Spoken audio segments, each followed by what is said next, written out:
Hello friends, welcome to new mentors exam 360. So ఈరోజు మనం discuss చేయబోయే ఆర్టికల్స్ అంటే important articles related to union government, అంటే కేంద్ర ప్రభుత్వానికి సంబంధించినటువంటి కొన్ని ఇంపార్టెంట్ ఆర్టికల్స్ ఏవైతే ఉన్నాయో సో అవి మనము ఈ లెక్చర్లో మనం డిస్కస్ చేద్దాం. సో ఫస్ట్ వచ్చేసండి మనకి article number 52. So article number 52 మనకి ఏం చెప్తుంది? సో ఇది ప్రెసిడెంట్ ఆఫ్ ఇండియా అంటే రాష్ట్రపతికి సంబంధించినటువంటి ఆర్టికల్ అండి, president. So there shall be a president of India అంటే మన భారతదేశానికి ఒక రాష్ట్రపతి ఉంటారు అని చెప్పిన ఆర్టికల్ 52. సో ఈరోజు మనకి ఒక రాష్ట్రపతి ఉన్నారంటే అతని పవర్స్ ఎక్కడి నుంచి వచ్చాయండి? అతని పవర్స్ మనకు వచ్చింది ఆర్టికల్ నెంబర్ 52 ద్వారా. సో ఎందుకంటే ఈ ఆర్టికల్ నెంబర్ 52 మనకి ప్రెసిడెంట్ ఉంటారని చెప్పింది కాబట్టి దాని ద్వారా ప్రెసిడెంట్ మనం ఎన్నుకోవడం జరిగింది. So article 52 is related to the president of India. మన క్వశ్చన్ రావచ్చండి, so which is the following article relates with the president of India అని రావచ్చు. దానికి ఆన్సర్ వచ్చేసి మనం ఆర్టికల్ నెంబర్ 52. అలాగే ఆర్టికల్ నెంబర్ 63 అండి. ఆర్టికల్ నెంబర్ 63 వచ్చేసి the vice president of India అండి. సో ఎలాగైతే ప్రెసిడెంట్ అనుకున్నాము, so there shall be a vice president of India అని మనకి ఆర్టికల్ నెంబర్ 63 చెప్తుంది. So president and vice president ఈ రెండు కూడా మనము రాజ్యాంగంలో మనం మెన్షన్ చేశాము. సో వీళ్ళకి ఇది చాలా కీలకమైన పదవులు కాబట్టి వీళ్ళకి సపరేట్గా ఆర్టికల్స్ ఇచ్చాము మనం. అదేవిధంగా మనకి ప్రైమ్ మినిస్టర్కి లేకపోతే కౌన్సిల్ ఆఫ్ మినిస్టర్స్కి వీటికి కూడా సపరేట్గా ఆర్టికల్స్ అయితే ఉంటాయి.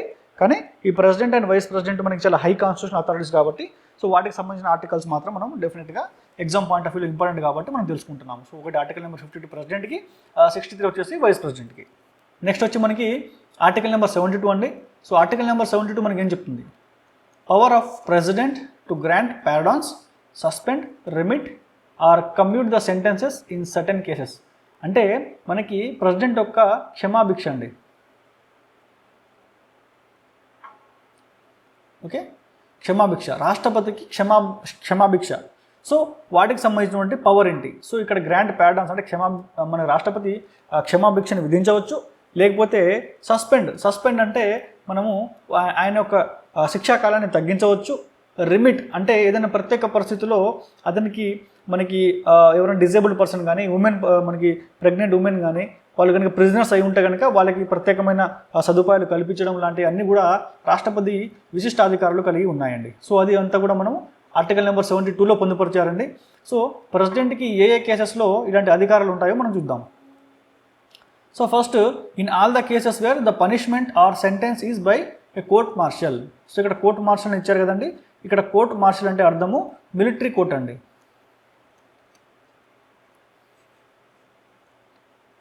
ఓకే, ఈ మిలిటరీ కోర్ట్ వచ్చేసి ఇది కేవలం మిలిటరీ వాళ్ళకే అండి. సో ఇంకోటి మామూలుగా సివిలియన్ కోర్ట్స్ ఉంటాయి. సో సివిలియన్ కోర్ట్స్ అంటే మనకి డిస్ట్రిక్ట్ కోర్ట్స్, లేకపోతే హైకోర్ట్స్, లేకపోతే సుప్రీం కోర్ట్స్ ఉంటాయి కదా, ఇవన్నీ నార్మల్ పౌరులకండి. మిలిటరీ వాళ్ళకి కాకుండా ఇవి నార్మల్ పౌరులకు ఉండే కోర్ట్స్ అండి ఇవన్నీ. కానీ మిలిటరీ వాళ్ళకి మాత్రం సపరేట్ కోర్టు ఉంటుందండి. మిలిటరీ కోర్టు వాళ్ళకి చట్టాలు సపరేట్గా ఉంటాయి. వాళ్ళు ఏమైనా మిస్టేక్ చేస్తే కనుక వాటిని పనిష్మెంట్ వాళ్ళకి ఇచ్చేది మిలిటరీ కోర్టు. దాన్ని మనం కోర్టు మార్షల్ అని అంటుకుంటామండి. పర్ఫెక్ట్గా భాషలో అయితే దాన్ని కోర్టు మార్షల్ అంటాము. నార్మల్ భాషలో అయితే మనం మిలిటరీ కోర్టు అని కూడా అర్థం చేసుకోవచ్చు. అయితే ఈ మిలిటరీ కోర్టు మామూలు సివిలియన్ కోర్ట్స్కి డిఫరెంట్గా ఉంటుందండి. సో వీళ్ళు సిఆర్పిసిని స్ట్రిక్ట్గా ఫాలో అవుతారు. సో రూల్స్ అండ్ రెగ్యులేషన్స్ ఉంటాయి. అదే మిలిటరీ కోర్టుకి మాత్రం వాళ్ళ శిక్షలు కొన్ని కఠినంగా ఉంటాయి. సో మిలిటరీలో కనుక ఎవరైనా తప్పు చేస్తే వాళ్ళకి మిలిటరీ కోర్ట్ శిక్షిస్తుంది. సో అదేవిధంగా ఈ మిలిటరీ కోర్టులో ఇచ్చినటువంటి ఏదైనా శిక్షని వాళ్ళు వచ్చి హైకోర్టు ముందు కానీ లేకపోతే మనకి వీళ్ళు సుప్రీంకోర్టు ముందు ఛాలెంజ్ చేయలేరండి.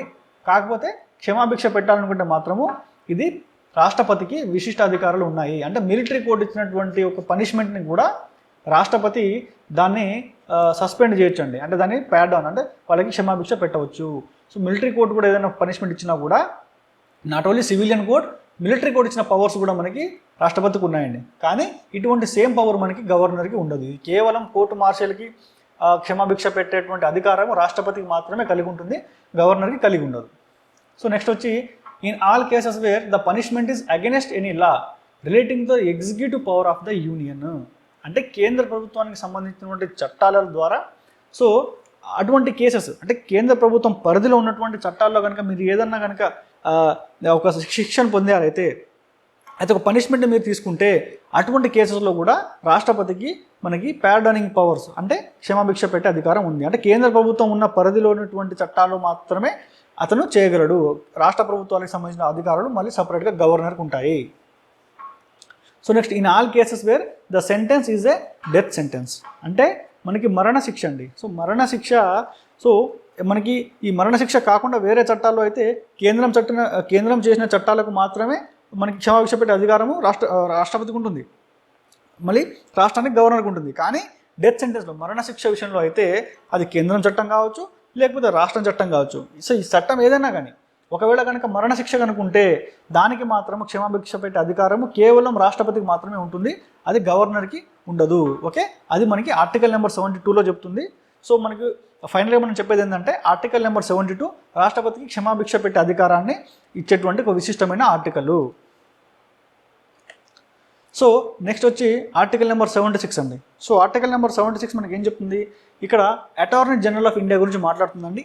సో ఈ అటార్నీ జనరల్ ఆఫ్ ఇండియా అంటే మనం ప్రభుత్వానికి న్యాయ సలహాదారుడు, లేకపోతే ఏదైనా కోర్టులో కూడా ప్రభుత్వం తరఫున వాదించే ఒక న్యాయవాది. ఇది కేంద్ర ప్రభుత్వం గురించి మనం మాట్లాడుతున్నాము. రాష్ట్రానికి అయితే అటార్నీ జనరల్ ఉంటారు, కేంద్రానికి అయితే దాన్ని రాష్ట్రానికి అయితే అడ్వకేట్ జనరల్ ఉంటారు, కేంద్రానికి అయితే అతన్ని మనము అటార్నీ జనరల్ ఆఫ్ ఇండియా అంటామండి. So attorney general of India, the president shall appoint A person who is qualified to be appointed as a judge of supreme court to be attorney general of India. అంటే ఇక్కడ మనకి ఏం చెప్తున్నారంటే భారతదేశానికి ఒక attorney general ఉంటారు, కేంద్ర ప్రభుత్వానికి న్యాయ సలహాదారుడుగా, మరియు కేంద్ర ప్రభుత్వంలోని సంబంధించిన అన్ని కేసులలో కూడా మనకి ప్రభుత్వం తరఫున మనకి స్టాండ్ తీసుకున్న లాయరే ఈ attorney general of India. So ఇతన్ని ఎవరు అపాయింట్ చేస్తారు, ఇతన్ని ప్రెసిడెంట్ అపాయింట్ చేస్తారు. అతని క్వాలిఫికేషన్ ఏంటంటే సుప్రీంకోర్టు జడ్జు. సో అతను సుప్రీంకోర్టు జడ్జికి క్వాలిఫై ఉండాల్సినట్టు దానికి క్వాలిఫికేషన్ ఉండాలి. అంటే ఏదైతే పర్సన్ సుప్రీంకోర్టు జడ్జిగా ఉండడానికి ఎలిజిబుల్ ఉంటారో అటువంటి వ్యక్తిని మనము అటార్నీ జనరల్గా ఎన్నుకుంటాం అనేది మనకి ఆర్టికల్ నెంబర్ 76 చెప్తుంది. సో ఇది ప్రెసిడెంట్ అపాయింట్ చేస్తారండి. సో అటువంటి పర్సన్ని మనకి క్యాబినెట్ రికమెండ్ చేస్తుంది. ఆ క్యాబినెట్ రికమెండేషన్ మీద ప్రెసిడెంట్ ఫలానా పర్సన్ని అటార్నీ జనరల్గా అపాయింట్ చేస్తారండి. సో ప్రజెంట్ అటార్నీ జనరల్ మీకు కనుక తెలిస్తే ఎవరైతే మీరు కామెంట్ సెక్షన్లో పెట్టండి. సో నా క్వశ్చన్ ఏంటంటే ఇక్కడ who is the present attorney general of India, present attorney general of India ఎవరు ఉన్నారో వాళ్ళ పేరుని మీరు కామెంట్ సెక్షన్లో రాయండి. సో రైట్ ఆన్సర్ కనుక మేము తప్పకుండా లైక్ ఇస్తాము. సో నెక్స్ట్ వచ్చి ఆర్టికల్ నెంబర్ 105 అండి. సో ఆర్టికల్ నెంబర్ 105 మనకి ఏం చెప్తుంది, powers, privileges of the houses of parliament and members and committees. అంటే ప్రివిలేజెస్ అంటే పార్లమెంట్ యాజ్ ఏ హౌస్గా మరియు పార్లమెంట్లో ఉన్న సభ్యులకి కొన్ని విశిష్టమైన అధికారాలు ఉంటాయండి. సో నాట్ ఓన్లీ మెంబర్స్, మనకి పార్లమెంటరీ కమిటీస్ కూడా ఉంటుంటాయండి. So for example committee on మనకి ఎస్టిమేట్స్ కమిటీ ఉంటుంది, ఎక్స్పెండిచర్ కమిటీ ఉంటుంది, లేకపోతే డిపార్ట్మెంటల్ స్టాండింగ్ రిలేటెడ్ కమిటీస్ ఉంటాయి, కమిటీ ఆన్ ఉమెన్ ఉంటుంది, so committee on external affairs ఉంటుంది, కమిటీ ఆన్ ఐటీ ఉంటుంది. సో ఇవన్నీ డిఫరెంట్ రకాల కమిటీస్ ఉంటాయి కదా. సో వాళ్ళ ప్రొటెక్షన్ కోసం, సో వాళ్ళ హక్కుల కోసం వాళ్ళకి సపరేట్ వాళ్ళకి హక్కులు ఉంటాయండి. ఆ హక్కులు మనకి ఈ కమిటీస్ మెంబర్స్ వాటన్నిటికి కూడా వర్తిస్తాయండి. సో ఆ హక్కుల గురించి, పవర్స్ అండ్ ప్రివిలేజెస్ గురించి మనకి చెప్పే ఆర్టికల్ నెంబర్ 105. సో ఇందులో మనకి ఏం చెప్పారంటే no member of parliament shall be liable to any proceedings any court respect of anything said or any oath given by him in parliament or any committee parliament may define such other privileges from time to time. అంటే ఇక్కడ ఏదైనా వ్యక్తి పార్లమెంట్లో మాట్లాడినటువంటి ఒక భావాన్ని కనుక వ్యక్తీకరిస్తే, so అటువంటి మాటలకి, సో అటువంటి భావానికి అతనిపైన మనము కోర్టులో కేసు వేస్తే అది చెల్లదు. ఎందుకంటే పార్లమెంట్లో అతను నిష్పక్షపాతంగా, అంటే ఎటువంటి భయం లేకుండా అతని యొక్క భావాన్ని వ్యక్తీకరించవచ్చు.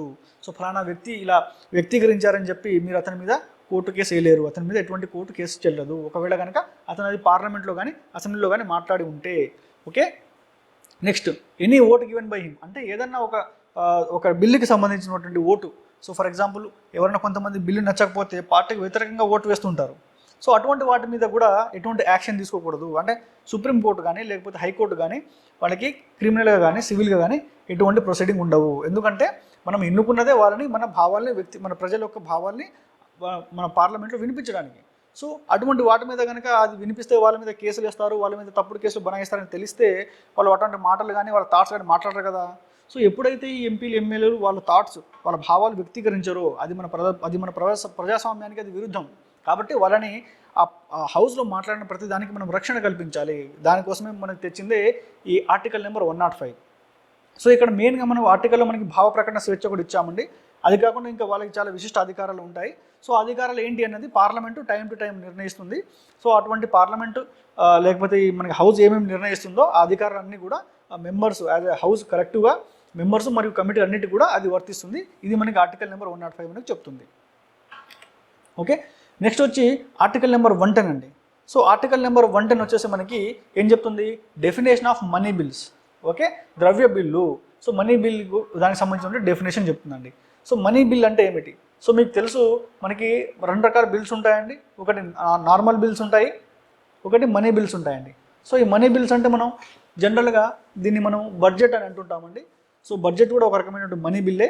అయితే ఈ మనీ బిల్ గురించి ఎందుకు ఇక్కడ సపరేట్గా చర్చించారంటే, ఈ మనీ బిల్కి సంబంధించినటువంటి కొన్ని ప్రత్యేకమైన హక్కులు లోక్సభ కలిగి ఉంటుందండి. అంటే ఈ మనీ బిల్కి సంబంధించినటువంటి లోక్సభ ఏదైతే ప్రతిపాదిస్తుందో దాని మీద రాజ్యసభ కేవలం రికమెండేషన్ మాత్రమే ఇవ్వగలుగుతుంది, కానీ అందులో చేంజెస్ చేయలేదు. ఈ లోక్సభ కనుక మనీ బిల్ ఒప్పుకుంటే కనుక ఆ బిల్లు పాస్ అయిపోయినట్టే. ఇది మనీ బిల్ కేసులో. అయితే ఒకవేళ నార్మల్ బిల్లు ఉందనుకోండి, దానికి లోక్సభ ఒప్పుకోవాలి మరియు రాజ్యసభ కూడా ఒప్పుకోవాలి, అప్పుడే ఆ బిల్లు మనకి పాస్ అవుతుంది. కానీ మనీ బిల్ విషయంలో మాత్రము లోక్సభకు కొన్ని విశిష్టమైన అధికారాలు ఉన్నాయి. అటువంటి అధికారాలు రాజ్యసభకు ఉండవు. రాజ్యసభ కేవలం రికమెండ్ చేయగలుగుతుంది, కానీ అది కూడా ఆ రికమెండేషన్ యాక్సెప్ట్ చేయాలా వద్దా అనేది మళ్ళీ అది కూడా లోక్సభ ఇష్టమే. సో ఈ మనీ బిల్ విషయంలో లోక్సభ కొన్ని ప్రత్యేకంగా అధికారాలు ఉన్నాయి కాబట్టి అసలు మనీ బిల్ అంటే ఏమిటి? ఎందుకంటే మనీ బిల్కి డెఫినేషన్ లేదనుకోండి, అప్పుడు ఏమవుతుంది, సో ప్రతి బిల్లుని కూడా ఈ లోక్సభల మంత్రులు ఇది మనీ బిల్ అని చెప్పుకోవడము, సో రాజ్యసభ దగ్గర నుంచి రాజ్యసభకి అధికారాలు ఇవ్వకుండా లాగేసుకోవడం జరుగుతుంటుంది. అంతే కదా. ఇప్పుడు మీకు డెఫినేషనే క్లియర్గా లేదనుకోండి, మనీ బిల్ అంటే ఏంటో మీరు చెప్పలేదనుకోండి, అప్పుడు వాళ్ళు ప్రతి బిల్ని కూడా మనీ బిల్లే అంటారు. సో పవర్ అంతా అప్పుడు లోక్సభకు వచ్చేస్తుంది, అప్పుడు రాజ్యసభ ఉండి వేస్ట్ కదా. కాబట్టి ఈ మనీ బిల్ అంటే ఏంటో మనకి రాజ్యాంగంలో స్పష్టంగా మనకి నిర్వచనం ఇచ్చారండి. సో ఆ మనీ బిల్ అంటే ఏమిటి? ఇక్కడ ఫస్ట్ పాయింట్ వచ్చేసి imposition, abolition, remission, alteration or regulation of any tax.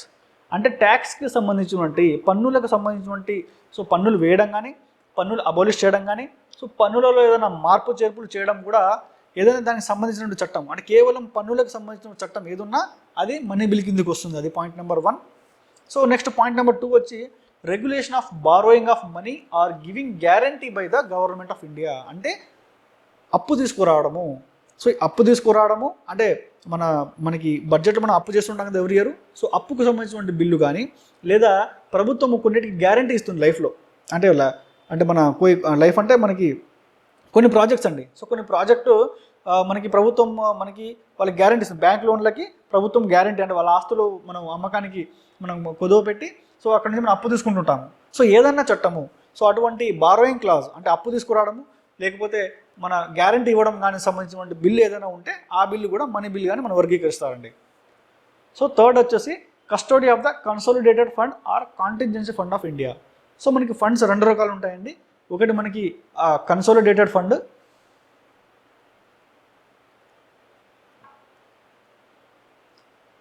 Okay. Next వచ్చి మనకి కాంటింజెన్సీ ఫండ్.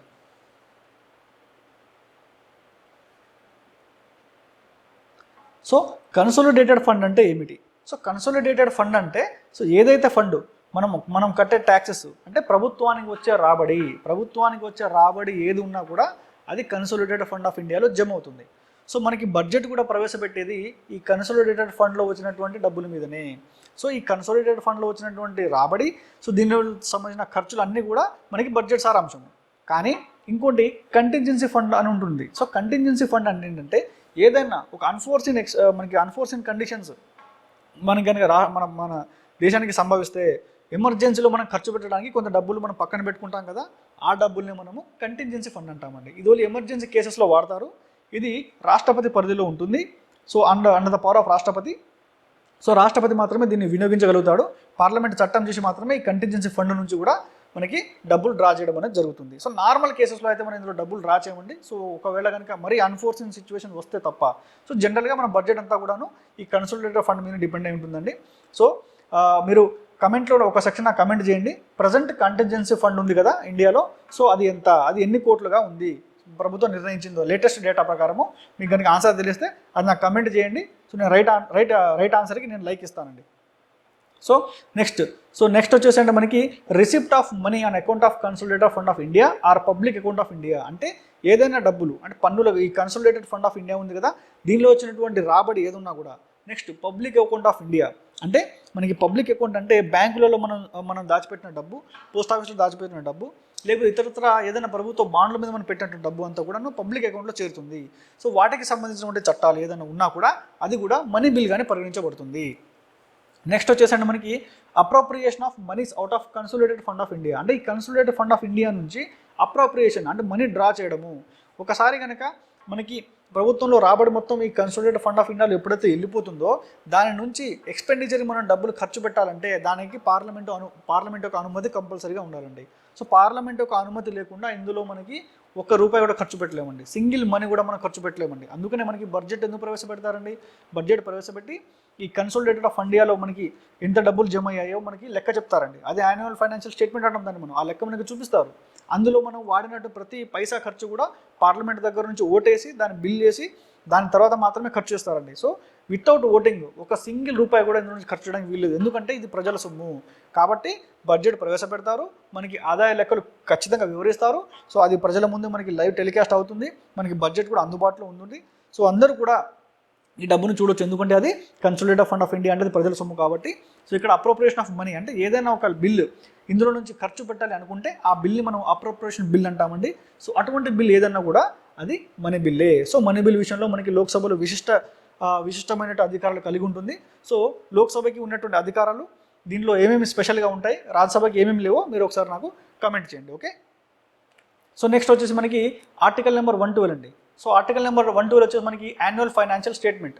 సో దీన్ని మనం షార్ట్కట్లో బడ్జెట్ అంటామండి.